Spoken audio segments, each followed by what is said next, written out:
My name is Michael Utterback. I'm 69 years old and I've been training in Jiu Jitsu for 3.5 years. Michael, so the first thing I wanted to ask was, you train quite a bit, and I see you're in a noon class here, and I know you train pretty consistently, and you train often. You train with the group classes. Can you? What keeps you going? What's the secret to? What's your secret to longevity? Don't give up. Occasionally, even when I first decided to do this, I'd been involved in some martial arts, traditional karate way back in college and stuff, and I'd always wanted to get back into it. And I'd always wanted to do jiu-jitsu. But at the time I was considering it, I was 66. I told my wife, I said, I'm going to try, but I don't want anybody in the family to know, because I said, this may last a week, it may last a month. And I said, I just want to keep it a secret for a while. So 3.5 years later, I'm glad I did it. I have so much fun. This is a great place. Stout Pittsburgh, great classes, great instructors, and everybody's concern is getting hurt, but you progress at your own pace. You pick who you roll with. You don't have to go crazy. It's been a blast.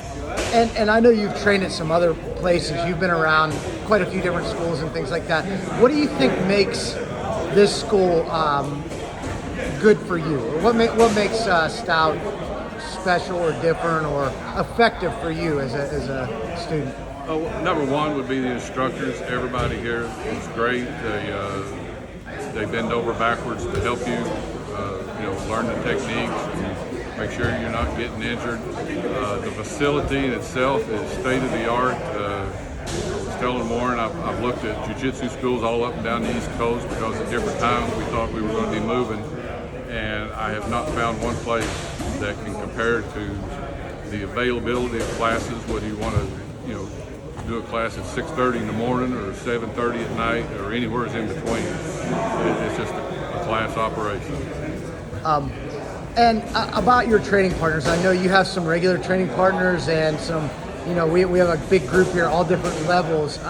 Can you talk a little bit about, how you talked about picking your training partners and stuff. How do you do that? What does that mean to you? How do you find a good training partner? It's, well, in my case, I have to rule out finding somebody my own age. But mainly it's just the personality. I mean, we started in the first year or two, I didn't know anybody that well, so every class I was rolling with somebody different.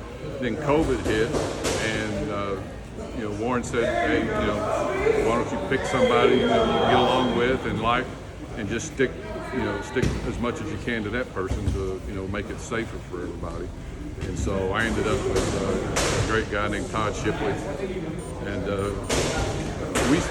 we rode consistently together for about a year. Since then, there's a half a dozen other guys that I just really enjoy rolling with, based on their personality and stuff. It's just been a great experience. I know you today in this class you're training with James Barco. Yeah. You say you can't find anybody your own age. How old is James? He's getting close, right? He's close. When I leave, I'm getting ready to leave. There's James right there, by the way. There's two James. Both of those guys are James, but the older James is I'm actually getting ready to leave, moving to Texas, and James is going to have to take over the spot of the oldest guy here. He's 59. He's 10 years younger than me. I don't think he's the oldest guy in the school. He might be the oldest guy. Jay's got him beat. Jay over on the Muay Thai side got him beat. And Jay actually started jiu-jitsu a little bit too. Did he? Yeah, he was doing some of the intro classes too. So he's up in his 70s. He's a beast. He's a beast. Yeah, and we got just a quick view of this class. We have all time. There's a father and son rolling together. We got the two Jameses, all different people here. It's a really diverse group. So, and this is a typical noon class, typical Wednesday noon class here in the Strip District. This is a beginner or fundamentals level class, but we have all levels. You see, we have purple belts. When did you earn your blue belt? It'll be 2 years this July, next month. Okay. And how you say you've been training a total of about 3 years now? 3 years, it'll be 3 years this past January. What's your typical training schedule weekly?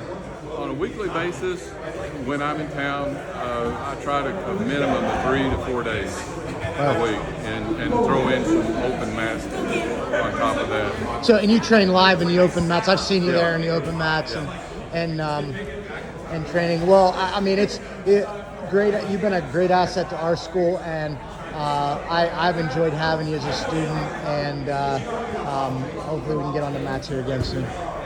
Appreciate it.